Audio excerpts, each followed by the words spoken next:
সময়টা সকাল, আবহাওয়া একটা অন্ধকার রাতের বিদায় দিয়ে দিনের আলো ফুটেছে।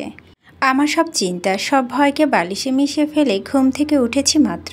এক মুহূর্তের জন্য মনেও ছিল না কাল রাতে কি পাকামো করেছি, আর সেই ফল কতটা বিশ্রী হওয়ার সম্ভাবনা রয়েছে। যখন হাই তুলতে তুলতে চিন্তিত মনে ওয়াশরুমে ঢুকলাম, ঠিক তখনই মনে পড়ল রুদ্ররোশন চৌধুরীর কথা।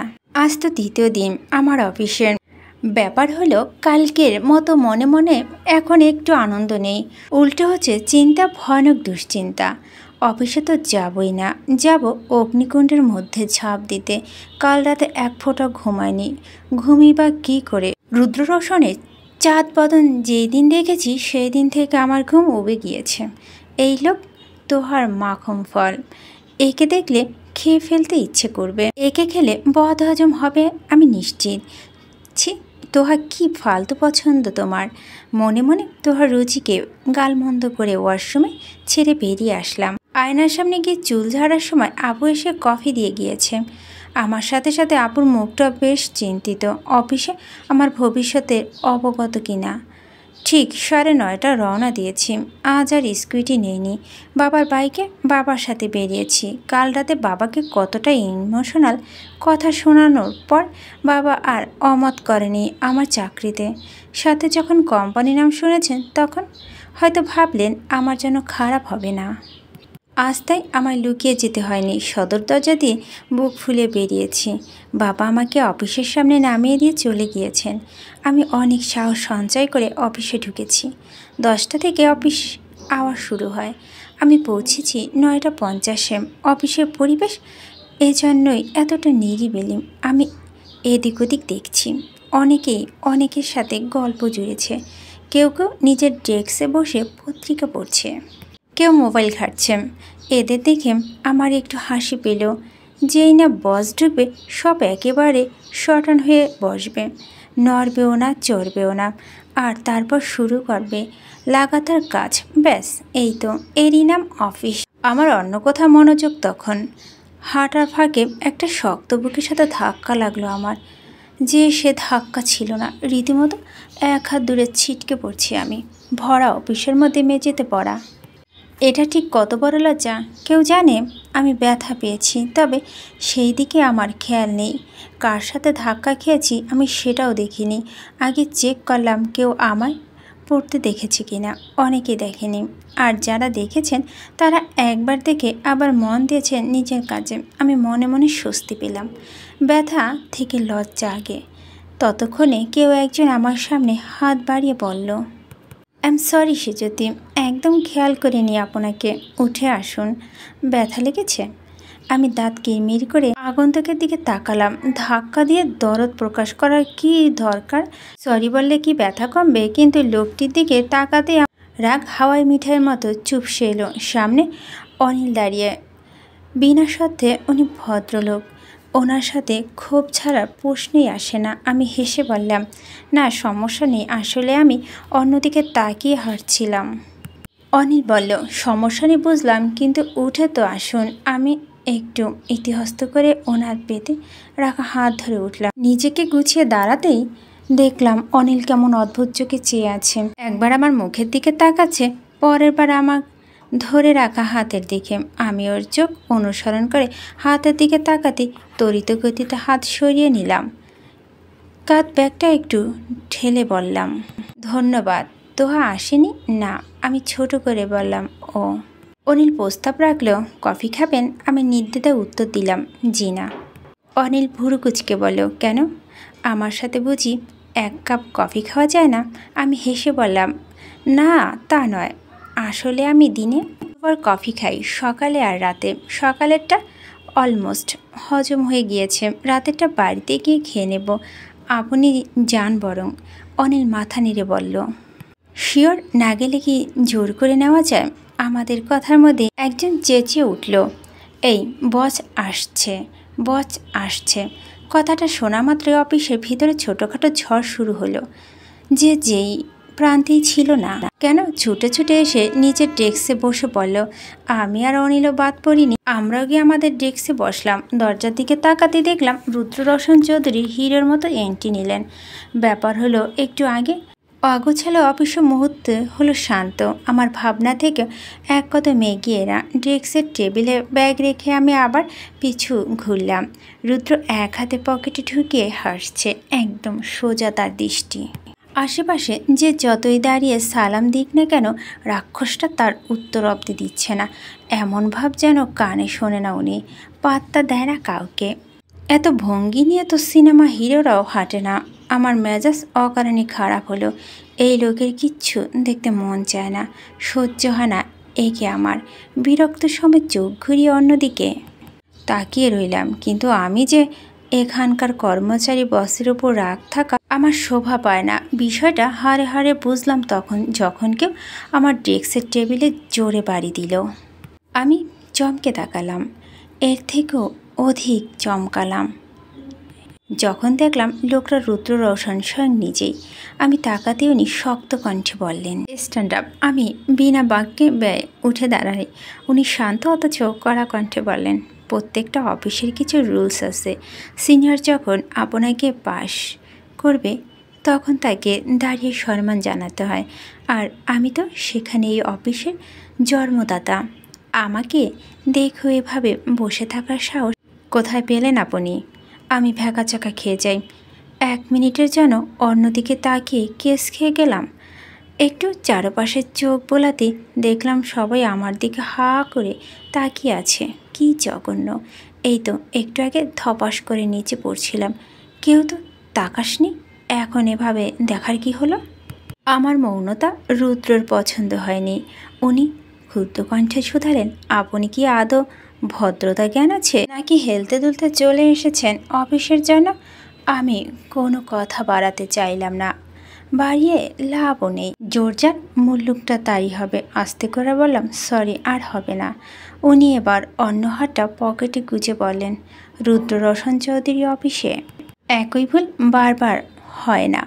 আমাকে অসম্মান করা দুঃসাহস যখন করেছেন, এবার তার পাওনা শাস্তি ভোগ করবেন। আমি প্রশ্ন নিয়ে তাকালাম। উনি এক পার্শ্বিক হালকা হেসে বললেন, আগামী 1 ঘন্টা আপনি এভাবে দাঁড়িয়ে থাকবেন, 1 সেকেন্ডের জন্য পা নাড়াবেন না। And this is my order. আমি বিস্ময় হা করে ফেললাম মুখটা। এরপর উনি সবার দিকে তাকিয়ে গম্ভীর কণ্ঠে বললেন, আপনার নিজেদের কাজ করুন। সাথে সাথে সবাই নিজের কাজে মন দিল। উনি আরেকবার আমার দিকে তাকিয়ে চলে গেলেন। আমার রীতিমতো মেজাজ খারাপ হলো এবার। আমি নিশ্চিত এই সামান্য কারণে 1 ঘন্টা দাঁড়িয়ে রাখার এমনি এমনি নয়। নির্ঘাত আমার ওপর রাগ আর কালকের ফোনের জন্য তুলে রাখা প্রতিশোধ রয়েছে। অভদ্র, অসভ্য, বেয়াদব কথাকার। কোন অফিসের নিয়ম এটা, যে অফিসের বসকে দেখামাত্র না দাঁড়ালে তার জন্যে শাস্তি বরাদ্দ হবে? এই অসভ্য লোকের অসভ্য রুলস আমি মানি না। ভেতরে এই স্লোগানে ফেটে পড়লেও মুখে কুলু পেটে দাঁড়িয়েছিলাম আমি। রুদ্র নিজের মতো হেঁটে কেবিনে ঢুকে পড়লেন। সবাই নিজের কাজ করছে, শুধুমাত্র অনিলকে দেখলাম আমার দিকে অসহায় মুখে চেয়ে আছে। ও একটু কাজ করছিল আর আমার দিকে তাকাচ্ছিল। ওই দিন তোহা আসেনি অফিসে, কে জানে কেন। নিজের হবু বরকে এভাবে অন্য মেয়ের দিকে তাকাতে দেখলে কি করত ও? নিশ্চয়ই রাগে গোজগোজ করে অন্য কাউকে বিয়ে করত। টানা কতক্ষণ আমি দাঁড়িয়েছিলাম কে জানে, পা ব্যথায় টনটন করছে। মানে 1 সেকেন্ডের জন্যে নড়তে অবধি নিষেধ ছিল আমার। আর বলিহারি আমারও কপাল, ডেস্ক পড়েছে একদম রুদ্র রৌশনের কেবিনের মুখোমুখি। আমি ওনাকে না দেখলেও ওনার কেবিন থেকে আমাকে স্পষ্ট দেখা যায় আমি জানি। তাই অনেকবার বসতে চেয়েও বসিনি, বারবার চেয়ারটার দিকে তাকাচ্ছিলাম। আমার মনে হচ্ছিল ও কাঁদছিল, আমাকে অনুরোধ করছিল, হয়তো বা আমার জামা ধরেও টানছিল একটু বসার জন্যে। কিন্তু কি আর করার, আম্মু বলে আমি দুদণ্ড কোথাও স্থির হয়ে বসি না। আজ বসতে না পারার কষ্ট আমাকে কুরে কুরে খাচ্ছে আম্মু। আমি দেয়াল ঘড়ির দিকে একটু পরপর তাকাচ্ছি। যখনই দেখলাম 1 ঘন্টা হয়ে গিয়েছে, আমার মুখে বিস্তৃত হাসি ফুটল। যেন গোটা রাজ্যকে জয় করেছি তেমন আনন্দে ধপ করে চেয়ারে বসলাম। চেয়ারের সাথে মাথা এলিয়ে দিয়ে বড় সুখের নিঃশ্বাস ফেললাম। আহ, শান্তি! মিনিট খানেক হয়নি, চিরচেনা বসির পরিচিত কণ্ঠে ডেকে উঠলেন আমায়। আমি তাকাতেই বিদঘুটে সেই 3 বাক্য আওড়ালেন, ম্যাডাম, স্যার ডাকছেন। আমার পুরো শরীর হিরহির করে উঠল রাগে। এই লোক কি আমায় একটু আরামে থাকতে দেবে না? পরমুহূর্তে ভয়ে মুখটা ছোট হয়ে এলো। ঘড়ির দিকে বিদ্যুৎ বেগে তাকালাম। ভালো করে সময় হিসেব করলাম। না 1 ঘন্টা হয়েছে, বরং আরও 5 মিনিট বেশি দাঁড়িয়েছিলাম। তাহলে ডাকছে কেন আমায়? বশির তাড়া দিয়ে বললেন, ম্যাডাম, তাড়াতাড়ি যান। আমি ওনার কথায় মাথা নেড়ে উঠে দাঁড়াই। অনিলের দিকে চোখ পড়তেই দেখলাম ও কৌতূহল নিয়ে চেয়ে আছে। আমাকে তাকাতে দেখে বলল, কি ব্যাপার বলো তো, বসো ডাকছেন এখন? আমি উত্তরে দীর্ঘশ্বাস ফেললাম শুধু। অনিল তো আর জানে না এই দীর্ঘশ্বাসের পেছনের রহস্য। কেবিনের সামনে আসতেই দরজা হা করে খুলল। এই ব্যাপারটা আমার বেশ লাগে। প্রথম দিন ভয় পেলেও এর রহস্য উদ্ঘাটন করে নিয়েছি। এটা রিমোট কন্ট্রোল ডোর, সত্যি। লোকটার বিলাসিতার অভাব নেই, তার সাথে নিশ্চয়ই প্রচুর অলস। হাত দিয়ে দরজা খুলবেন না দেখে দরজায় রিমোট লাগিয়েছে। আমি স্বর উঁচু করে বললাম, মে আই কাম ইন? ভেতর থেকে উত্তর এলো, ইয়াহ! কি ঠান্ডা উত্তর! লোকটাও যদি এমন ঠান্ডা হতো। ভেবে চিনতে গিয়ে কেবিনে ওনার টেবিলের একটা চেয়ার ঘেঁষে দাঁড়ালাম। কখন ডেকেছে প্রশ্ন করলাম না। উত্তর তো দেবেনই না, উল্টে প্রচণ্ড ইগো দেখিয়ে বলবেন। আমার মুখের ওপর কেউ প্রশ্ন করে না। উনি ফাইল ঘাঁটছিলেন। নিশ্চয়ই কালকের মতো অপেক্ষা করাবেন আমায়। এই লোকের কাজই তো এইগুলো। ভালো লোক হলে এমন কেউ করে নাকি? কিন্তু আজকে আমার অপেক্ষা দীর্ঘস্থায়ী হয়নি। উনি বললেন, কাল কেবিন গোছাতে বলেছিলাম, গোছানো হয়নি কেন? আমি জিভ কাটলাম। এই রে, আমার তো একদম মনে ছিল না। আমি ভুলে গেলেও এই অভদ্রলোক ঠিক মনে রেখে দিল। মিনমিনে কণ্ঠে বললাম, ভুলে গেছিলাম, কাল থেকে করব। উনি এবার আমার দিকে তাকালেন। হাতের বলপেনের প্রান্ত তাক করে বললেন, কাল শব্দটা আমার পছন্দ নয়। তখন করেননি, এখন করুন। আমি কপালে ভাঁজ নিয়ে আশপাশ তাকিয়ে বললাম, কিন্তু এখন তো আপনার কেবিন গোছানোই আছে, সব পরিষ্কার। উনি ভ্রু নাচিয়ে বললেন, তাই? সব গোছানো, পরিষ্কার? আমি নিরুৎসাহিত কণ্ঠে বললাম, হ্যাঁ। উনি চট করে ওনার টেবিলের ওপরে থাকা কফির মগ উল্টে দিলেন। ভেতরের কফিটুকু গড়গড় করে টেবিলে পড়ল। আমার চোখ বেরিয়ে এলো ওনার কাজে। এরপরে উনি আমাকে একটা মাইক্রোমিটার অ্যাটাক উপহার দিয়ে টেবিলের সমস্ত ফাইলপত্রগুলো শূন্যে ছুঁড়ে মারলেন। মুহূর্তেই সব এলোমেলো হয়ে ছড়িয়ে পড়ল এদিক সেদিকে। উনি উঠে দাঁড়িয়ে কুটিল হেসে বললেন, এবার নিশ্চয়ই পরিষ্কার, গোছানো নেই? নিন কাজে লেগে পড়ুন। কথাটা বলে উনি ল্যাপটপটা হাতে নিয়ে সোফার ওপর বসলেন, যেখানে কালমোড়ে পড়েছিলাম আমি। কি নিরুদ্বেগ ভাবমূর্তি ওনার! এদিকে আমি হয়ে দাঁড়িয়ে আছি। আমার জিহ্বায় কথা নেই। কথা কি? কোনো শব্দই নেই। ভেতর থেকে ওনার জন্যে হাজার হাজার গালি মারামারি করে বের হতে চাইছে, কিন্তু একটা কিছু আমার মুখে ফুটছে না। মনে মনে ঘোষণা করলাম, এই লোক হিটলারের চেয়েও ভয়ানক। উনি আমাকে ঠায় দাঁড়িয়ে থাকতে দেখে রাগত স্বরে বললেন, দাঁড়িয়ে আছেন কেন? আপনার জন্যে কি আমি সারাদিন ওয়েস্ট করব? 10 মিনিটের মধ্যে সব শেষ করবেন। And your time starts now. আমার ইচ্ছে হলো গায়ের ওড়নাটা দিয়ে ওনার গলায় ফাঁস লাগিয়ে মারতে, যেন এই টাইম বাঁধানো হুকুম কাউকে দিতে না পারেন। মুখটা কালো করে কাজে হাত লাগাতে যাব অমনি বলে উঠলেন, ওহ, কফিটা তো পড়ে গিয়েছে। আগে 1 কাপ কফি বানিয়ে দিন, তারপর বাকি সব। আমি চোখ বুজে জোরে শ্বাস ফেললাম। রাগে দাঁত কটমট করছে আমার। কফি পড়ে গিয়েছে নাকি তুই ফেলে দিয়েছিস? 10 মিনিটে কফি বানাবো, কেবিন গোছাব, মামার বাড়ির আবদার। আমি থমথমে কণ্ঠে প্রশ্ন করলাম, কফি মেকার কোথায়? উনি চোখ দিয়ে দেখালেন আমায়। আমি সেদিকে হেঁটে গেলাম। এখন আর কি, নিজের জন্যে কোনো দিন বানাইনি, আজের জন্যে বানাবো। হাতি কাদায় পড়লে চামচিকেতে লাথি মারে শুনেছি, কিন্তু আমার বেলায় প্রবাদ বাক্য উল্টে গিয়েছে। নিতান্ত অবলা পেয়ে বুনু সার গুতোচ্ছে আমায়। তবে এত শোক ঝোঁকের মধ্যেও মাথায় আমার একটা দারুণ বুদ্ধি এসছে। এমন কফি বানাবো, ব্যাটা আমার হাতে আর জীবনে খেতে চাইবে না। একটা আশার আলো মনে গজ তুলে উঠলেই আমি মুখ চেপে হাসলাম। রুদ্র ল্যাপটপ থেকে চোখ তুলে তাকালো। সেজুতি তখন কফি বানাতে ব্যস্ত। রুদ্র বাঁকা হেসে ফোঁস করে নিঃশ্বাস ফেলল। সেজুতির কাদো মুখটা পৈশাচিক আনন্দ দিচ্ছে তাকে। সবে তো শুরু মিস সেজুতি, এখনও অনেক কিছু বাকি আপনার জন্যে। দিঘির জলে 2-4টে পদ্ম ফুটেছে। সবুজ শ্যাওলার পানিতে পদ্মগুলোকে মানিয়েছে খুব। এ ডাল থেকে ও ডালে উঠছে একটা ছোট্ট চড়ুই। খুব ঘন ঘন লাফাচ্ছে পাখিটা। বিশ্রামই নিচ্ছে না। দুপুরের সূর্যের তেজ অনেকটা বেড়েছে। পাতার ফাঁক বেয়ে গলে পড়ছে রোদ, সোজা এসে বিঁধছে গায়ে। বেঞ্চের ওপর পা ঝুলিয়ে বসে আছে আরিশা, কাঁধ ব্যাগটা পাশেই রাখা। অভ্রুর জন্যে অপেক্ষার এখন প্রায় 15 মিনিট পার হল। অভ্রুর দেখা নেই। ইদানিং এতই ব্যস্ততা তার, 2 সেকেন্ড নাকি স্থির হয়ে দাঁড়াতেও পারে না। আরিশার ভীষণ ইচ্ছে হয় অভ্র যার জন্যে সব সময় তৎপর থাকে সেই রাগী বদমেজাজি ভাইটাকে সামনে থেকে দেখার। অভ্রুর মতো লোক কিনা যার ভয়ে লেজ গুটিয়ে রাখে। কথাটা ভেবে একটু হাসল আরিশা, পরমুহূর্তে মুখ উদাস করে নিল। কাল রাতে বাবা মায়ের ঘরের সামনে থেকে যাওয়ার সময় কিছু কথা এসেছে কানে। তারপর থেকে এক মুহূর্তও শান্তি লাগছে না। অভ্র যেখানে রোজ দেখা করার জন্যে বায়না করত, সেখানে আজ সে নিজেই ডাকল অভ্রকে। এমনকি দেখা করার নির্ধারিত সময়ের আগেই এসে পড়ল এখানটায়। বাড়িতে ভালোই লাগে না। আগে সেজুতি থাকত, পুরোটা সময় চলে যেত ওর সাথে খুনসুটিতে। এখন সেও ব্যস্ত চাকরি নিয়ে, তারও করতে প্র্যাকটিস হচ্ছে না। সব মিলিয়ে বড্ড একঘেয়ে লাগছে দিনগুলো। আরিশার ভাবনার মধ্যেই গাড়ির হর্নের শব্দ এলো কানে। সে তবুও পাশ ফিরে তাকাল না।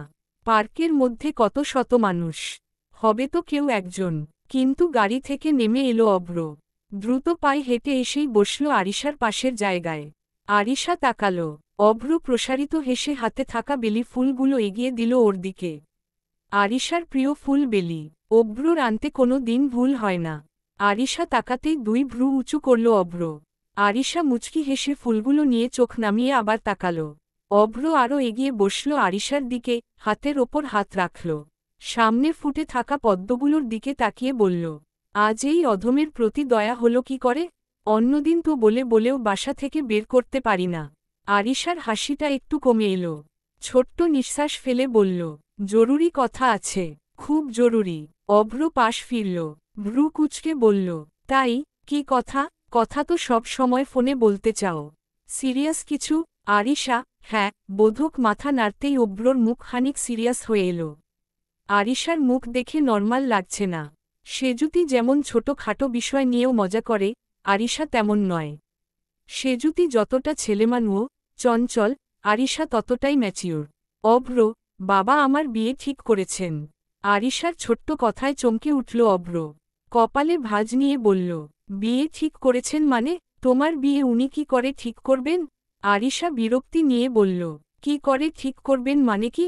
উনি আমার বাবা, ওনারই তো সুসম্পূর্ণ অধিকার রয়েছে আমার জীবন নিয়ে সিদ্ধান্ত নেয়ার। অভ্র থতমত খেয়ে বলল, হ্যাঁ তা তো নিশ্চয়ই। আমি বলতে চাচ্ছি, উনি এভাবে এত তাড়াতাড়ি কি করে বিয়ে ঠিক করলেন? তাহলে কি পাজি দেখে বিয়ে ঠিক করবেন? পড়াশোনা শেষের পথে, এখনই তো বিয়ে দেবেন তাই না? অভ্র সন্দিহান কণ্ঠে বলল, বাই দা ওয়ে, তুমি কি বিয়েতে রাজি নাকি? রাজি হলে নিশ্চয়ই ক্ষতির কিছু নেই। অভ্র অবাক হয়ে বলল, মানে কি? আরিশা, আমরা তো দুজন দুজনকে ভালোবাসি তাই না? আরিশা নিরুৎসাহিত কণ্ঠে বলল, বাসি। ভালোবাসলেই কি বিয়ে করতে হবে? এমন কোথাও লেখা নেই। অভ্র স্তম্ভিত। Arisha, are you lost your mind? কি বলছো এসব? যা শুনছ তাই। তুমি আমায় ভুলে যাবে, আমি বাবার পছন্দের ছেলেকেই বিয়ে করব। অভ্র উঠে দাঁড়িয়ে পড়ল, এক রকম চেতে বলল, অসম্ভব। আমাকে তুমি এতটাও বাধ্য ছেলে ভেবো না, যে তুমি বললেই আমি তোমাকে ভুলে যাব। আমি তোমাকে ভালোবাসি, সম্পর্ক শুধু তোমার কথায় তৈরি হয়নি, আর না তোমার ইচ্ছেতে শেষ হবে। আমাকে রেখে অন্য কাউকে বিয়ের কথা তুমি ভাবতে পারছো কি করে? 3 বছর যাবৎ আমরা একে অপরের সাথে আছি।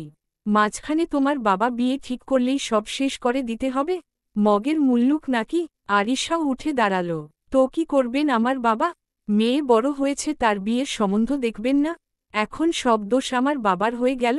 এতই ভালোবাসো তাহলে বিয়ের প্রস্তাব দিচ্ছ না কেন? তোমার বাড়িতে কি আমি উড়ে উড়ে যাব?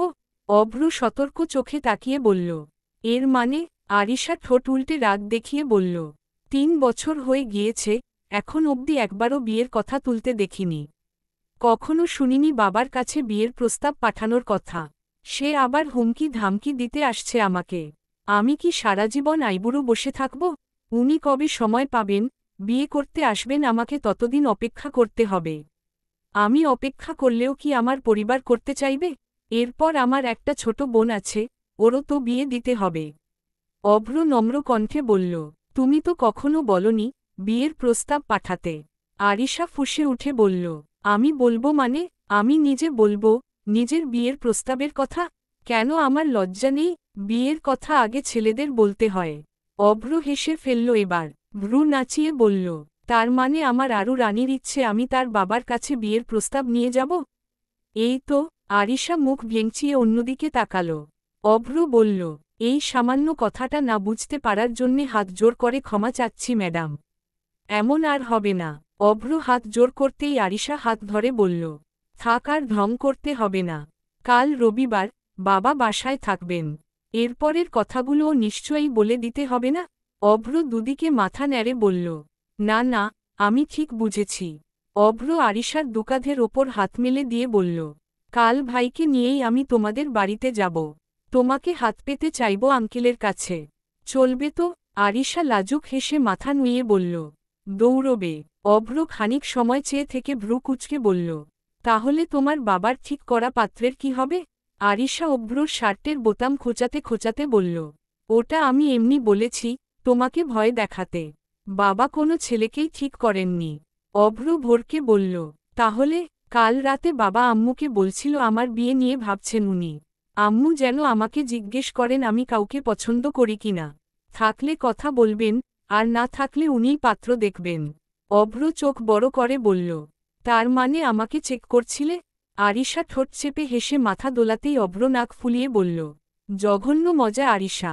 এক মুহূর্তের জন্যে আমার হৃৎপিণ্ড কত লাফাচ্ছিল জানো? আরিশা অভ্রর বুকের বা পাশে হাত রেখে বলল, এই যে ছুঁয়ে দিলাম, শান্ত হয়ে যাবে। অভ্র মুচকি হেসে মুখ ফুলিয়ে শ্বাস ফেলল। যাক, এটা মজা ছিল। সত্যি হলে কি যে করতাম গডনোস। যদি কাল না এসেছ না, তবে আজকের কথাগুলোই কিন্তু। অভ্র মাঝপথে ব্যস্ত কণ্ঠে বলল, না না, আসবো আসবো, আই প্রমিস। আসবো। আরিশা হাসল। হাসির আড়ালে ফুটল উচ্ছ্বসিত স্বপ্ন। ভালোবাসার মানুষের ঘরে বউ হয়ে যাওয়ার নির্মল এক আনন্দ। জীবনের প্রত্যেকটি ঘটনা এক একটি পরীক্ষা। যত বেশি পরীক্ষা আপনার, তত বেশি সুযোগ উত্তীর্ণ হওয়ার। এর চেয়েও বড় কথা, প্রতিটি পরীক্ষার পর আমরা নিজেদের আরও বেশি উপযুক্ত করে তুলি। এই রকম হাজারটা নীতিবাক্য মালা গেঁথে ছুটছে আমার মাথায়। সামান্য মেকার দিয়ে কফি বানানোকে আমার এখন বোর্ড এক্সামের থেকেও ভয়ানক মনে হচ্ছে। কফি বানাতে হলে কি কি করতে হয় আমি জানি, কিন্তু কখনো নিজ হাতে বানাইনি। ব্যাপারটা অনেকটা বই পড়ে সাঁতার শিখে রাখার মতন। রুদ্র রৌশন চৌধুরী আমাকে সময় দিয়েছিলেন 10 মিনিট, আর আমি গত 10 মিনিট ধরে শুধু কফিই বানাচ্ছি। মাঝে মাঝে চেক করছি অভদ্রলোক কি করছিলেন। আমাকে কাজে পাঠিয়ে উনি কিন্তু বেশ আরামে ল্যাপটপ ঘাঁটছেন। আমি একবার আর চোখে ওনার দিকে আবার তাকালাম। উনি কাজ করছেন, ল্যাপটপের স্ক্রিনে ডুবে আছেন মনে হচ্ছে। আমি এই সুযোগের সদ্ব্যবহার করে কাপে এত বেশি কফি পাউডার দিয়েছি, চুমুক দিলেই তেতোয় জিওভা ঠোঁটের সাথে আটকে যাবে। গলবিল ধ্বংস হয়ে নদীতে পরিণত হবে। আজকে ব্যাটা বুঝবে আমাকে খাটাতে চাওয়ার শাস্তি ঠিক কি হতে পারে।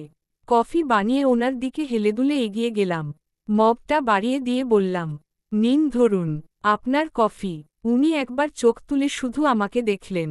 কিচ্ছুটি না বলে আবার কাজে মনোযোগ দিলে আমার কপালে ভাঁজ পড়ল। একটু উঁচু স্বরে বললাম, আপনার কফি। উনি বিরক্ত হলেন, মুখ দেখেই বোঝা গেল। আমার দিকে তাকিয়ে গম্ভীর কণ্ঠে বললেন, আপনি অন্ধ, দেখতে পাচ্ছেন না আমি বিজি? আমি বললাম, দেখতে তো পাচ্ছি, কিন্তু কফিটা নিন, তারপর কাজ করুন। আমারও যে এখনও অনেক কাজ বাকি। উনি বললেন, দাঁড়িয়ে থাকুন। আমি সচেতন কণ্ঠে শুধালাম, কি? কফিটা সমেত দাঁড়িয়ে থাকুন, কাজ শেষে নিয়ে নেব। আর বারবার আমার কানের কাছে বকবক করবেন না। কাজের সময় ডিস্টারবেন্স আমার পছন্দ নয়। উনি আবার ব্যস্ত হলেন ল্যাপটপের কিবোর্ড টিপতে। এদিকে আমি বিস্মিত চোখে ওনাকে দেখছি। এই লোক কি মনে করছে চাকরি দিয়ে আমায় কিনে নিয়েছেন? ইচ্ছে হলেই দাঁড়িয়ে থাকতে বলছেন। মানে এটা কি স্কুলের পিটি হচ্ছে? যখন তখন বলবে সোজা হও, বামে যাও, ডানে তাকাও। আমার শরীর রাগ ক্ষোভে ফেটে পড়লেও বোবা হয়ে লক্ষ্মী মেয়ের মতো দাঁড়িয়ে আছি আমি। মানে উনি সোফায় বসে ল্যাপটপ কোলের ওপর রেখে কাজ করছেন, আর আমি কফি মগটা হাতে নিয়ে সঙ্গের মতো দাঁড়িয়ে চাতকের মতন অপেক্ষা করছি। কখন ওনার কাজ শেষ হবে আর উনি কফি চাইবেন সেই আশায়। How nice. নিজের প্রতি আমার নিজের এত বিশ্রী রাগ লাগছে, ইচ্ছে করছে পুরো তেতো কফিটা নিজেই গিলে খাই। আমার অনেক ভাবনা শেষ না হলেও ওনার কাজ শেষ হল। উনি ল্যাপটপ বন্ধ করে ছোট্ট নিঃশ্বাস ফেলে বললেন, দিন। আমি বাধ্য মেয়ের মতো তাড়াহুড়ো করে ওনার হাতে ধরিয়ে দিলাম। মনে মনে হৈ হৈ বেঁধে গিয়েছে ইতোমধ্যে। যেই কফিতে চুমুক দেবে, কি হবে ওনার ওই সুন্দর মুখের অবস্থা? অবশ্য সুন্দর না ছাই, কতখানি ধবধবে ফর্সা হলেই কি সুন্দর হয় নাকি? ইঁদুরের মতো ছোট ছোট চোখ, চোখের আইরিশগুলো বাদামি, মাথায়ও কতগুলো বাদামি চুল, আর মোটা দুটো গাঢ় ভ্রু, একটা চোখা নাক, একটু খোঁচা খোঁচা দাড়িও আছে গালে। এই লোককে তোহার এত ভালো লাগার কারণ আমি দীর্ঘক্ষণ খুঁজেও পেলাম না। ওনার রূপের বর্ণনা বাদ দিয়ে মন দিলাম ওনার দিকে। উনি কফিটা খেলেন না, কফি মগটা হাতে ধরেই বললেন, এটা তো ঠান্ডা হয়ে গিয়েছে। তো উনি আমার দিকে গরম চোখে চাইতেন। থতমত খেয়ে বললাম, না মানে এখন? উনি স্পষ্ট কণ্ঠে বললেন, গরম করে নিয়ে আসুন। আমি জ্বলে উঠলাম, কিন্তু বলার মতো কিচ্ছু পেলাম না। সত্যিই তো, ঠান্ডা কফি তো আর খাওয়া যাবে না। কিন্তু এই কফি উনি এমনিতেও খেতে পারবেন না। আমি এর মধ্যে চিনির ছিটেফোঁটাও দেইনি। উনি আমার দিকে চোখ সরু করে তাকালেন, বললেন, আপনার এক্সাক্ট সমস্যা কি বলতে পারেন? এতটা স্লো হলে কাজ কিভাবে করবেন? যখনই দেখছি ভাবতে বসে যাচ্ছেন, ডিসগাস্টিং বিহেভিয়ার। আমি মুখ কুঁচকে নিলাম। আমি ভাবলে তোর কি ব্যাটা? কফি হাতে নিয়ে আবার গেলাম মেকারটার কাছে। এই কফি গরম করার থেকে ভালো, আবার নতুন করে বানাই। মেকার দিয়ে কফি গরম কিভাবে করে আমি জানি না, আদৌ করা যায় কিনা তাও জানি না। তাই কফিটা ফেলে দিয়ে নতুন করে বানাতে শুরু করলাম। কিন্তু বিপত্তি বাধল অন্য জায়গায়। আমার প্রচণ্ড হাত কাঁপছিল। না দেখেই বুঝলাম নিশ্চয়ই রুদ্র রৌশন চৌধুরী আমার কাজ দেখছেন ওখানে বসে। এটা ওনার সমস্যা নয়, আমার সমস্যা। কেউ আমার দিকে তাকিয়ে থাকলে যে কোনো কাজে আমার হাত কাঁপাকাঁপি শুরু হয়ে যায়। একবার ওনার দিকে ফিরতেই উনি চট করে চোখ সরিয়ে অন্যদিকে তাকালেন। এ নিয়ে আমি মাথা ঘামাইনি। নিজের মতো কফি বানিয়ে আবার ওনার কাছে গেলাম। এবারও আগের বারের মতো পুরো 4 চামচ কফি পাউডার দিয়েছি। খেয়ে যা অবস্থা হবে না, উফ, ভাবতেই খুশি খুশি লাগছে। উনি বিনাবাক্যে আমার হাত থেকে মগ নিয়ে চুমুক দিলেন। আমি অধীর আগ্রহে চেয়ে আছি। উনি কফিতে মুখ বসানো অবস্থাতেই আমাকে একবার দেখলেন। আমার মনে হলো এক্ষুনি নাকমুখ কুচকি সবটুকু কফি থু দিয়ে ফেলে দেবেন। কিন্তু আমার আশার ভাতে এক মুঠো ছাই ফেলে উনি খুব সাবলীলভাবে কফিটুকু গিলে ফেললেন। আমি অবাক, আশ্চর্যকিত, বিস্মিত। এত তেতো কফি কেউ কিভাবে খায়? একটা কথাও বলছে না। কেসটা কি হলো? উনি আমাকে এভাবে তাকিয়ে থাকতে দেখে ভ্রু কুঁচকে বললেন, আপনি দাঁড়িয়ে আছেন কেন? বাকি কাজগুলো কে করবে? এভাবে সোফায় কতক্ষণ বসে থাকব আমি? অলরেডি 20 মিনিট তো কফিতেই পার করলেন। True lazy. আমি এবারও উত্তর দিলাম না। আমার মাথায় ওনার একটা বাক্য ঢোকেনি। আমি যেতে যেতে বারবার দেখছিলাম ওনার তেতো কফি পান করার দৃশ্য। আচ্ছা, আমি কি কফি পাউডার কম দিয়েছি? আরও 2 চামচ দিলে হয়তো বেশি তেতো হতো। আমি আসলেই কোনো কাজ ঠিক করে পারি না। কাউকে জব্দ করতে তো আরই না। আমি নিশ্চিত, এত তেতো কফি খায় বলেই ওনার মুখে মিষ্টি কথা আসে না। যা বলে তাই তেতো লাগে। একে একে ওনার টেবিল পরিষ্কার থেকে শুরু করে সমস্ত ফাইলপত্রগুলো সুন্দর করে গুছিয়ে দিয়ে বিশ্রাম নিলাম আমি।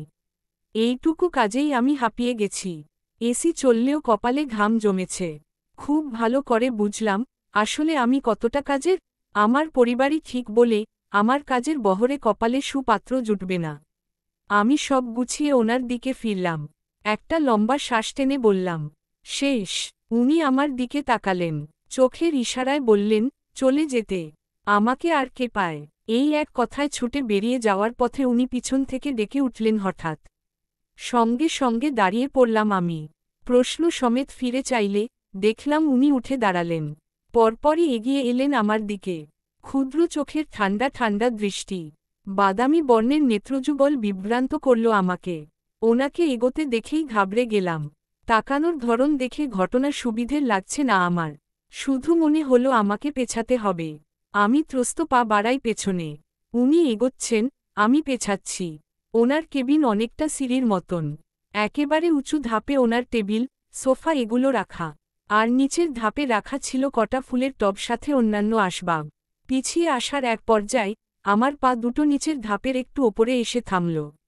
একবার গোল চোখে মন্থর বেগে চেয়ে দেখলাম জায়গাটা। আরেক পা পেছালেই এই উঁচু থেকে গড়িয়ে পড়ব নিচে। শঙ্কিত হয়ে ফিরলাম ওনার দিক।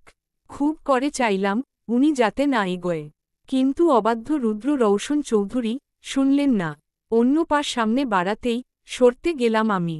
ব্যাস, মুহূর্তে চিত হয়ে পড়তে গেলাম সেখানে। অথচ আমাকে এক ঝাঁক চমকে দিয়ে রুদ্র আমার বাম হাতটা টেনে ধরলেন সহসা।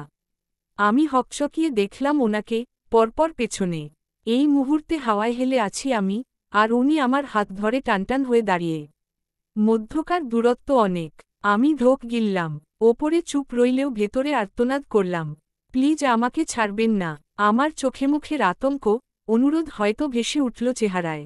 উনি সুচালো হাসলেন কেমন, বললেন, যার সামান্য এগোনোতে ভয় সিটিয়ে যান, তাকে তেতো কফি খাওয়ানোর ইচ্ছে আসে কোত্থেকে? তীব্র গতিতে হোঁচট খেলাম আমি। ভীত লোচন আরও বড় বড় হল। এর মানে ব্যাটা বুঝে ফেলেছে? নিজেকে বাঁচাতে আমতা আমতা করে বললাম, না মানে, আমি তো ইচ্ছে করে কফি তেতো বানাইনি। প্রথমবার বানিয়েছি হয়তো। কথা শেষ করতেও পারিনি, আচমকা উনি আমার হাতটা ছেড়ে দিলেন। অমনি সোজা ছিটকে পড়লাম মেঝেতে। ব্যথায় মুখ বিকৃত করে ফেললাম। ভরকে থমকে চাইতেন, দেখলাম উনি হাসছেন। খুব সামান্য পৈশাচিক হাসি। দুর্দান্ত ভাব সমেত হাত ভরলেন পকেটে। কণ্ঠের সেই গাম্ভীর্য নিয়ে বললেন, মিথ্যে কথা আমার পছন্দ নয়। যেটা করবেন সেটা বলার সৎসাহস নেই? আপনার মধ্যে একটা নয় 1 মিলিয়ন কারণ আছে, যার জন্যে আপনাকে ইউজলেস বলা যায়। আমি ব্যথায় হাঁসফাঁস করে উঠলাম। ভীষণ ক্ষোভে মটমট করল চিবুক। পিঠের হাড় আস্ত আছে কিনা সন্দেহ। কিরমির করছি ভেতর ভেতর। ব্যাটা শয়তান, এভাবে ছেড়েই যদি দিবি ধরতে কে বলেছিল তোকে? আমি পণ করলাম মনে মনে, ব্যাটা দয়ামাহীন লোক। একটা সুযোগ পাই শুধু, তোর উঁচু নাকে যদি দড়ি বেঁধে না ঘুরিয়েছি আমার নামও সেজুতি নয়। উনি থুতনিতে হাত ঘষলেন। গভীর কণ্ঠ ধীরস্থির জানালো, কফিতে সুগার খাই না আমি। তিক্ত স্বাদেই অভ্যস্ত। মাথায় কুবুদ্ধি থাকলেও আমার ক্ষেত্রে সেসব ফলানোর সাধ্য আপনার হবে না। রুদ্র রৌশন চৌধুরীকে জব্দ করার জন্যে আপনার আরও একবার জন্ম নেয়া প্রয়োজন মিস সেজুতি। ফুটবল হয়ে সবলের সাথে লড়াই করতে আসা বোকা আর মাথামোটাদের কাজ। ঝকঝকে সোনা রোদ্দুর উঠেছে বাইরে। কাচের ভেতর থেকে দেখতে বেশ লাগছে। এসির ঠান্ডা বাতাসে রোদের প্রখরতা বোঝা না গেলেও বাইরে গেলে যে চামড়া পূর্বে বেশ বুঝতে পারছি আমি। এই মুহূর্তে অফিস থেকে পালাতে খুব ইচ্ছে করছে। মন চাইছে ছুটে বেরিয়ে যাই। চেয়ারের হাতলে পিঠ টানটান করে বসে আছি আমি। কোর থেকে পিঠ অবধি ব্যথায় আর্স্ট। হাতের কয়েক জায়গায় ছিলে গিয়েছে। নাড়াতে পারবো কিনা কে জানে। রুদ্রর কেবিন থেকে হেঁটে নিজের ডেস্কে আসতেই অনেকটা বেগ পোহাতে হয়েছে আমাকে। সোজা হয়ে দাঁড়াতে পারবো না ভাবলেও এতটাই আসতে পেরেছি এই ধের। ব্যথায় ছটফট করছে আমার চামড়ার ভেতরের শিরাগুলো। কিন্তু মুখে টু শব্দ নেই আমার। কান্না পেলেও চুপ করে থাকা আমার অভ্যেস। সবাই বলে আমি ছোটবেলা থেকেই শক্তপোক্ত। আরিশা আপু যেখানে সামান্য ব্যথায় ভ্যা ভ্যা করে কাঁদত, হাত কাটলে অজ্ঞান হয়ে যেত, সেখানে আমি ওর পুরো উল্টো। আমি আঘাত পেলেও কান্নাকাটি না করে চুপচাপ দাঁড়িয়ে থাকতাম। এমন ভাব করতাম আমার কিছুই হয়নি। এখানেও এই একই ব্যাপার ঘটছে। রগেরগে ব্যথা দৌড়ালেও আমার নিশ্চুপতা দেখে ঠাউর করার জো নেই কারোর। অনিল কয়েকবার আমাকে জিজ্ঞেস করেছে, আমার হয়েছে কি? আমি জোরপূর্বক হেসে ততবার মাথা নেড়ে বুঝিয়েছি, কিছু হয়নি। রুদ্রর কেবিন ছেড়ে আসার 5 মিনিট পরেই রুদ্র রৌশনের পিএ লুবনা ম্যাম্পিয়নকে দিয়ে আমাকে ডেকে পাঠালেন। আমার অবাক লাগল, সাথে অনেকটা মন খারাপ। মাত্র এলাম, আর অমনি ডাকল আরেকজন। বেতন দিলে সম্পূর্ণ উসুল করে রাখবে এরা। লুবনা ম্যাম আমাকে ডাকার কথা নন, কারণ ওনার সাথে আমার কোন কাজই নেই। অবশ্য কাজ তো রুদ্রর সাথেও ছিল না। নেহাত ভাগ্যের দোষে ফেসে গিয়েছি। অগত্যা আমি উঠে লুবনা ম্যামের কেবিনের দিকে হাঁটা ধরলাম। আমার হাঁটতে একদম ইচ্ছে করছিল না। একটু নিঃশ্বাস টানলেই মেরুদণ্ড জ্বলে উঠছে। ততবারই ব্যথায় মুখ কুঁচকে যাচ্ছে আমার। লুবনা ম্যামের কেবিনে যাওয়ার পুরোটা সময় এক জোড়া চোখ আমার দিকে চেয়েছিল, সেই খেয়ালটুকু আমার আসেনি। আসবেই বাকি করে, সে যে আমার অগোচরে ছিল। রুদ্র রৌশনের দরজার মতো লুবনা ম্যামের কেবিনের দরজা রিমোট নিয়ন্ত্রিত নয়। তাই ঢুকতে হলে এটাকে ঠেলতেই হবে। আমি আগে নক করে অনুমতি নিলাম। এরপর কেবিনে ঢুকে ম্যামকে লম্বা সালাম দিলাম। ম্যাম ভীষণ মিশুকে, হাসি সরেই না ঠোঁটের। আমার সালামের উত্তর সাদর সম্মানে গ্রহণ করে আমাকে বসতে বললেন উনি। আমি বসলাম। এত সুন্দর ভদ্র মেয়ে ওমন নাক উঁচু লোকের এ হয়ে কি করে টিকে আছে, এই কৌতূহল আমার আগেও ছিল। আমি বসতেই ম্যাম জিজ্ঞেস করলেন, কি খাবেন, চা অর কফি? আমি বললাম, এক গ্লাস ঠান্ডা পানি। ম্যাম ভ্রু কুঁচকে পরমুহূর্তে আবার হাসলেন। বললেন, ঠিক আছে। কিছুক্ষণ পরেই বশির ভাই ঠান্ডা পানির একটা বোতল দিয়ে গেলেন। হিমের মতো পানির ফোঁটা টুপটুপ করে বোতলটার গা বেয়ে পড়ছিল। উনি রেখে চলে যেতেই আমি তাড়াহুড়ো করে বোতলের ছিপি খুললাম। ঢকঢক করে খেয়ে শেষ করলাম প্রায় অর্ধেক পানি। এরপর বুকে হাত দিয়ে লম্বা শ্বাস টানলাম, যেন কতদিনের তৃষ্ণার্ত আমি। বোতল টেবিলের ওপর রেখে ম্যামের দিকে তাকাতেই দেখলাম উনি আমার দিকেই চেয়ে আছেন। আমাকে তাকাতে দেখে ভ্রু নাচিয়ে বললেন, খুব পিপাসা পেয়েছিল? আমি মৃদু হেসে, হ্যাঁ বোঝাই। উনি ওখনো বলেননি আমাকে ডেকেছেন কেন। আমি জিজ্ঞেস করব করেও করিনি। যদি রেগে যায়, ওই বজ্জাতটার মতো, হতেও পারে, ওনার পার্সোনাল অ্যাসিস্ট্যান্ট ওনার মতো হতে দোষের কি? লুবনা ম্যাম হঠাৎ টেবিলের ওপর রাখা আমার হাতটা নিজের হাতে নিলেন। উদ্বিগ্ন হয়ে বললেন, এ কি আপনার হাত এরকম ছিল কি করে? পরে টরে গেছিলেন কোথাও? আমি একটা শুকনো ঢোক গিলে বললাম, না, আসলে ওই। লুবনা ম্যাম আমার পুরো কথা শুনলেন না। এর আগেই চেয়ার ছেড়ে উঠে গিয়ে দেয়ালের কোনায় রাখা আরেকটি টেবিলের ড্রয়ার খুললেন। সেখান থেকে হাতে একটা মেডিসিন বক্স নিয়ে এগিয়ে এলেন আমার দিকে। আমি অবাক হলাম ওনার কাজে। উনি আমার পাশের চেয়ারে বসে আমার হাতের ছিলে যাওয়া জায়গাগুলোতে স্যাভলন লাগাতে শুরু করতেই আমার বিস্ময় আরও ছাড়াল। ওনাকে যতটা ভালো ভেবেছিলাম, উনি তার থেকেও ওপরে। উনি প্রশ্ন করলেন, সকালে খেয়ে এসেছিলেন? আমি এবারেও হ্যাঁ বোধক মাথা নাড়লাম। উনি বললেন, তবে তো খাবার এখনও পেটে থাকার কথা। এই পেন কিলারটা খেয়ে নিন, পিঠের ব্যথা একদম ভ্যানিশ হয়ে যাবে। আমি বাধ্য মেয়ের মতো ওষুধ নিয়ে খেয়ে নিলাম। কিন্তু খাওয়ার পর আমার চেহারার ধরনটা পাল্টে এলো। হুট করে মাথায় এলো, উনি কি করে জানলেন আমার পিঠে ব্যথা আছে? আমি তো শুধু হাতের ছিলে যাওয়ার কথা বললাম। তাহলে? প্রশ্নটা করার আগেই উনি ব্যস্ত কণ্ঠে বললেন, মিস সেজুতি, আমার এখন স্যারের কেবিনে যেতে হবে। আপনি যান, আমি আপনাকে পরে ডাকব। কেমন? আমি মৃদু হেসে জবাব দেই, জি, আপনাকে অনেক ধন্যবাদ। অফিসে এতটা খেয়াল কেউ কারোর রাখে না। আমার মনে হলো আমার আপুই আছে এখানে। উনি প্রত্যুত্তরে শুধু মিষ্টি করে হাসলেন। আমি বেরিয়ে আসি কেবিন ছেড়ে। এতক্ষণ যতটা খারাপ লাগছিল এখন অনেকটা ভালো লাগছে। অফিসের সবাই নির্দয়, যান্ত্রিক হয় না। কাজ ফেলে কেউ কারো এমন যত্ন করে, তাও আমার মতো একজন সামান্য কর্মচারীর। কিন্তু ম্যামের একটা কথা এখনও মাথায় ঘুরছে। উনি আমার পিঠের ব্যথার কথা কি করে জানলেন? আন্ডারস্কোর। স্যার আসব? রুদ্র দরজার দিকে একবার তাকালো। লুবনাকে দেখে আবার কাজে মন দিয়ে বলল, আসুন। লুবনা ভেতরে এসে দাঁড়ালে, রুদ্র না তাকিয়েই বলল, বসুন। লুবনা চেয়ার টেনে বসল। রুদ্র তখন ফোনে কথা বলছিল। হাতের আঙুলের ভাঁজে চিকন বলপেন। লুবনা তাকিয়ে আছে রুদ্রর দিকে। খুঁটে খুঁটে দেখছে রুদ্রর মুখশ্রী। তার নিকট পৃথিবীর শ্রেষ্ঠ সৌন্দর্যের অধিকারী পুরুষ রুদ্র। চারপাশে হাজার সুন্দরী মেয়ের আনাগোনা থাকলেও সুন্দর পুরুষ যে হাতে গোনা। তাই যাকে রূপ ঢেলে দেয়া হয়, তাকে বড্ড চোখে লাগে। প্রথম যেদিন রুদ্রকে দেখেছিল, চোখেই লাগেনি বরং আটকে গেছিল মনেও। রুদ্রর বিয়ে হওয়া স্বপ্নের পাশাপাশি লক্ষ্য হয়ে দাঁড়াল। ভাগ্যগুণে পেয়েও গেল রুদ্রর কাছাকাছি থাকার সুবর্ণ সুযোগ। রুদ্রর কাছে নিজেকে আকর্ষণীয় করার কত প্রয়াসই না ঘটাল। কিন্তু প্রতিদিন তার এমন সাজগোজের কোনো মানেই থাকে না। রুদ্র আদৌ চোখ তুলে ভালো করে তাকায় না তার দিকে। কাজের বাইরে একটা কথাও বলে না। কাজ ছাড়া কেবিনে আসতে দেয় না। পুরোটাই রসকসহীন লোক। কিন্তু তবুও একে মনে গেঁথে নিয়েছে লুবনা। এই চার্মিং বয়কে তার যে চাই। রুদ্র ফোনের লাইন কেটে লুবনার দিকে তাকাল। লুবনা একভাবে তাকে দেখে অন্যদিকে তাকিয়ে মুখ ফুলিয়ে নিঃশ্বাস ফেলল। গলা ঝেড়ে কেসে উঠতেই লুবনা নড়েছে ফিরল ধ্যান থেকে। রুদ্র ঠান্ডা স্বরে বলল, যা বলেছি করেছেন?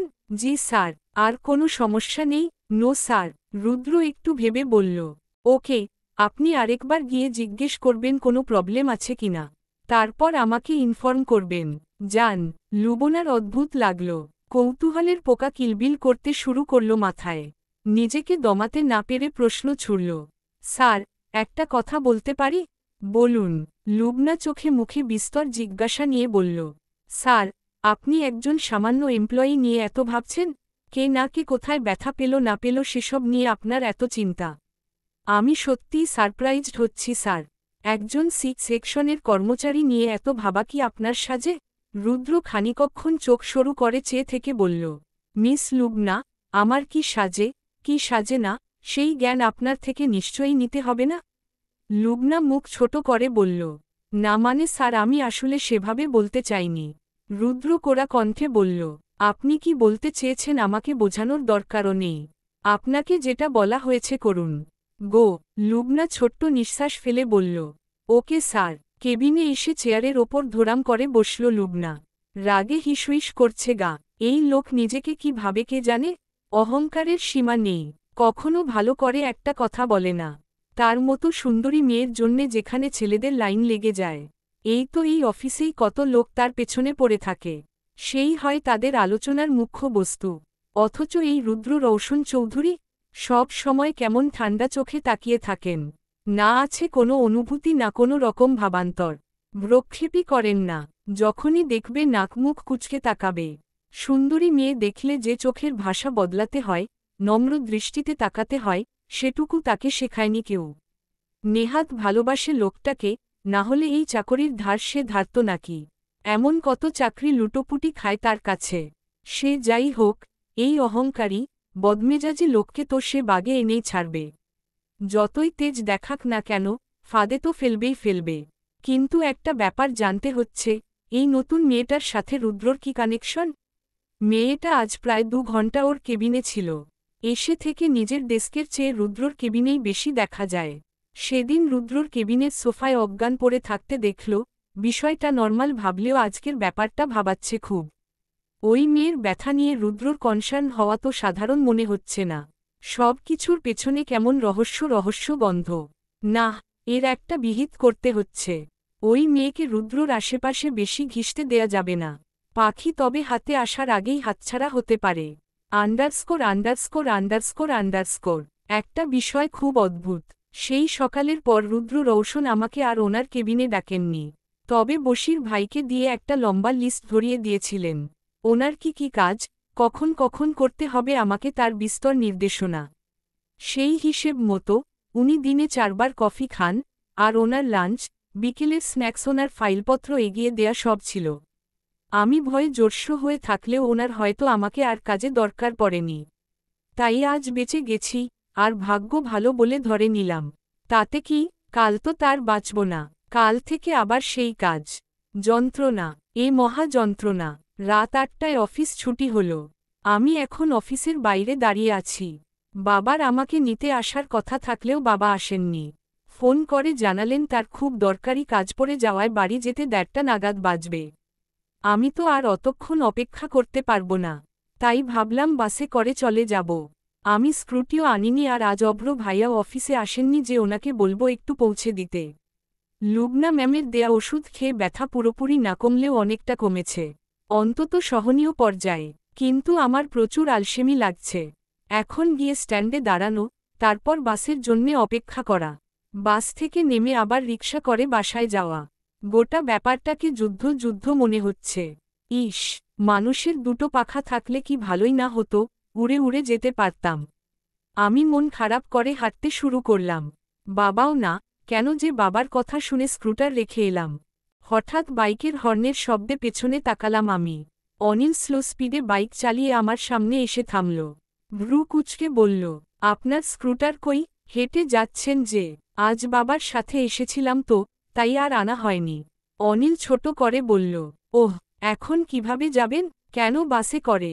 অনিল একটু ভেবে বলল, কিছু মনে না করলে আপনি আমার বাইকে আসতে পারেন। আমি আপনাকে পৌঁছে দেই। আমিও তো উত্তরা হয়ে যাব। আমি হেসে বললাম, না না, শুধু আপনি কেন কষ্ট করতে যাবেন? আমি ঠিক চলে যাব।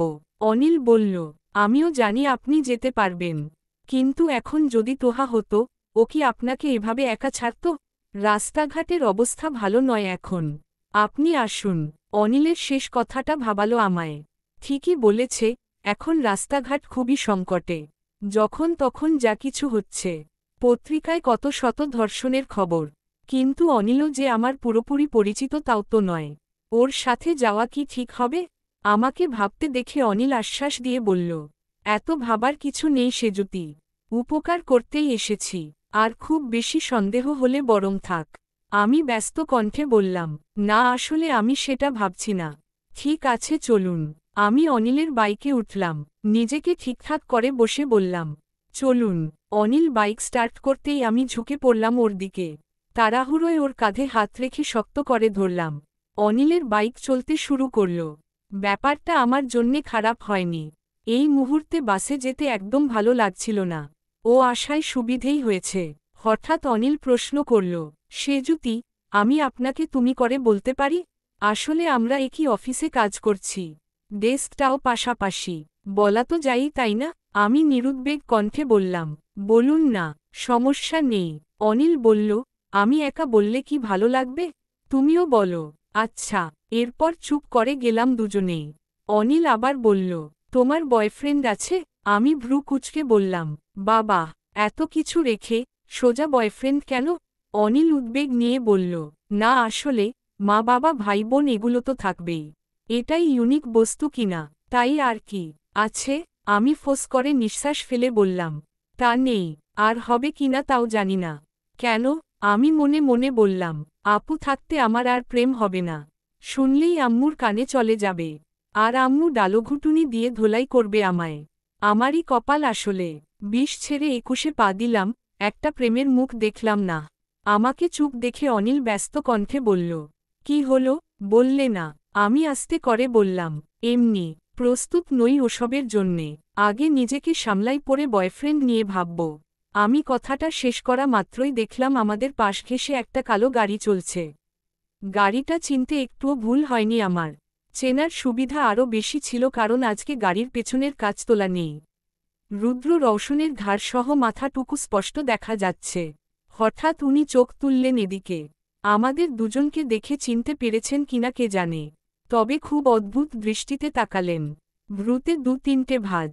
ব্যাপারটা এমন, যেন অপ্রত্যাশিত, অযাচিত বস্তু দেখে উনি আকাশ ভেঙে মাটিতে পড়লেন। আমি ওনাকে তাকাতে দেখেই চোখ সরিয়ে নিলাম সামনে। সেকেন্ড খানিক বাদে ওনার গাড়িও আমাদের অতিক্রম করে চলে গেল।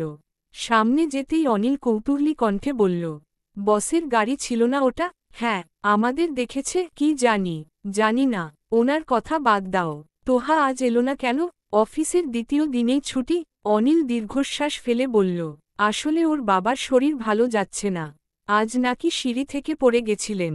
আমি আতকে উঠে বললাম, এ বাবা, ঠিক আছেন উনি? হ্যাঁ, তা ঠিক আছে। পা মচকে গিয়েছে এই যা... এই থামাও। আমার হঠাৎ চিৎকারে অনিল দ্রুত বাইক থামালো। ঘাড় ফিরিয়ে ভীত কণ্ঠে বলল, কি হলো? আমি যত্র বাইক থেকে নেমে দাঁড়াই, একটা লম্বা হাসি দিয়ে বলি, এসে গেছি, এটাই আমার বাসা। অনিল একবার সেদিকে তাকিয়ে আমার দিকে তাকালো, নিশ্চিন্ত কণ্ঠে বলল, ও তাই বলো। আমি ভাবলাম কি নাকি, ভেতরে চলো, তোমাকে আমার আম্মুর হাতের ফার্স্ট ক্লাস চা খাওয়াব। অনিল মৃদু হেসে বলল, আজ নয়, অন্য আরেক দিন, আজ একটু তাড়া আছে। আমি ঘাড় কাত করে বললাম, আচ্ছা, তবে অন্য দিন আবার তারা দেখিও না। দেখাব না। আসছি, সাবধানে যেও। অনিল চলে গেলে আমি ভেতরের দিকে পা বাড়াই। হঠাৎ রুদ্র রৌশনের অবাক হওয়া মুখটা সামনে ভেসে উঠল। আচ্ছা উনি ওভাবে কেন তাকালেন? উনি কি ভাবলেন আমি আর অনিল বয়ফ্রেন্ড গার্লফ্রেন্ড? হতেই পারে, ওনার মাথায় উদ্ভট ধারণা ছাড়া আর কি আসবে? কথাটা ভেবে আমি ফিক করে হেসে ফেললাম। পরমুহূর্তে ওনার প্রতি রাগও হল, ব্যাটা দয়ামাহীন লোক, কিভাবে হাতটা ছেড়ে দিল আমার। আমার একটা সুযোগ আসুক শুধু, তোর উঁচু নাকে যদি দড়ি বেঁধে না ঘুরিয়েছি না, আমার নামও সেজুতি নয়। _____। রাত তখন প্রায় ১২টা। রবিবার শুরু হলো মাত্র। সেই হিসেবে কাল ঢাকার প্রায়শই মল, অফিস বন্ধ থাকবে। আর__সি ইন্ডাস্ট্রিরও কাল ছুটির দিন, যার দরুন শনিবার রাতটা জেগেই কাটায় রুদ্র। জমে থাকা ফাইল, ল্যাপটের অমীমাংসিত কাজগুলো শেষ করে শেষ রাতে ঘুমোয়। কখনো আবার চেক করা ফাইলগুলোই ঘেটে ঘুটে ভুল খুঁজে সংশোধন করে। কাজপ্রিয় মানুষের নিতান্ত অভ্যেস, অস্বাভাবিক কিছু নেই এতে। অভ্র রুমের পর্দা হালকা সরিয়ে ইঁদুরের মতো ঘাড় ঝোঁকাল। রুদ্রকে একবার দেখে তড়িৎ গতিতে সরে গেল। একটু পর আবার উকি দিল। বেশ কয়েকবার চলল তার এই একা একা লুকোচুরি খেলা। ঘরে ঢুকবে কি ঢুকবে না কিছুতেই বুঝে উঠছে না। ঘরে ঢোকাটা বড় কথা নয়, আসল ব্যাপার হলো ভাইকে কি করে বলবে তার শ্বশুর বাড়ি বিয়ের প্রস্তাব নিয়ে যেতে। ভাই নির্ঘাত ভীষণ চেতে যাবে। কেন যে আরিশাকে বলতে গেলাম ভাইকে সাথে নিয়ে যাব? ভাই না গেলে এখন আমার কি হবে? আমি একা গেলেই পারতাম, কিন্তু লোকে তো আর বরের একা হাতে মেয়ে তুলে দেবে না, অভিভাবক খুঁজবে, আর আমার অভিভাবক তো ভাইই। কি করব আমি, কি করব, কি করলে ভালো হবে, কি করলে ভাইয়ের রাগী বাজখাই ধমক থেকে বাঁচব? অভ্র, গম্ভীর কণ্ঠের ডাক শুনে শক্ত হয়ে এলো অভ্র। ভাই ডাকছে, তার মানে ভাই দেখে ফেলেছে। এখন আর লুকিয়ে লাভ নেই। না তাকিয়েও ভাই যে কি করে দেখতে পায়। অভ্র আড়াল ছেড়ে সরে এসে দরজায় দাঁড়াল। মেকি হেসে বলল, ডাকছিলে ভাই? হাইড এন্ড সিক খেলার বয়স নিশ্চয়ই তোর নেই এখন? রুদ্রর কথার ইঙ্গিত বুঝে মুখ কাচুমাচু করে মাথা নামিয়ে নিল অভ্র। রুদ্র ফাইল বন্ধ করে বলল, কিছু বলবি? অভ্র মাথা তুললে রুদ্র ভ্রু নাচিয়ে এই কি কথা জিজ্ঞেস করল। অভ্র হঠাৎ দ্রুত পায়ে এগিয়ে এসেই রুদ্রর হাঁটুর কাছে বসল। রুদ্র ভ্রু কোচকাল। অভ্র অনুরোধ করে বলল, ভাই আমি বিপদে পড়েছি, উদ্ধার করবে আমায়, তুমি ছাড়া কেউ পারবে না আমাকে বাঁচাতে। রুদ্র ভ্রু কুঞ্চন গাঢ় করে বলল, কি বিপদ, কি হয়েছে? অভ্র জিভ দিয়ে ঠোঁট ভেজাল। ভাই আমি আরিশার বাড়িতে বিয়ের প্রস্তাব নিতে যেতে চাই। আরিশাকে? অভ্র হা করে বলল, কি ভাই, মনে নেই যার ছবি দেখিয়েছিলাম তোমায়? রুদ্র একটু ভেবে বলল, ওই এস, সেই মেয়েটা। অভ্র জোরে মাথা ঝাঁকিয়ে বলল, হু হু, ডট ডট। রুদ্র উদ্বেগহীন কণ্ঠে বলল, তো নিয়ে যা, এখানে বিপদের কি হল? অভ্র মাটিতে লেপ্টে বসল, চোরের মতো মুখ করে বলল, আমি ওকে বলেছি তুমিও যাবে আমার সাথে। রুদ্র বিদ্যুৎ বেগে তাকাল, কি, আর ইউ ক্রেজি অভ্র? অভ্র রুদ্র পায়ের ওপর দিকটা চেপে ধরে বলল, ভাই প্লিজ প্লিজ, রাগ করো না। আচ্ছা তুমি বলো, আমার নিজের বলতে তুমি ছাড়া কেউ আছে? বিয়ের প্রস্তাব দিতে হয় অভিভাবকদের। আমার অভিভাবককেই তো আমি নিয়ে যাব তাই না? তাহলে তোমার কথা বলে আমার কি ভুল হয়েছে? অভ্র এক নাগারে কথাগুলো বলে থামল। অপেক্ষা করতে থাকল রুদ্রর উত্তরের আশায়। রুদ্র শান্ত কণ্ঠে বলল, সরি অভ্র, আমি যাব না। আমি কারো বাড়ি টাড়ি যাই না তুই জানিস।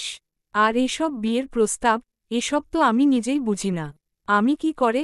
অভ্র মুখ কালো করে বলল, আচ্ছা ঠিক আছে, থাক যেতে হবে না। আমি আরিশাকে বলে দিচ্ছি আমি যেতে পারবো না।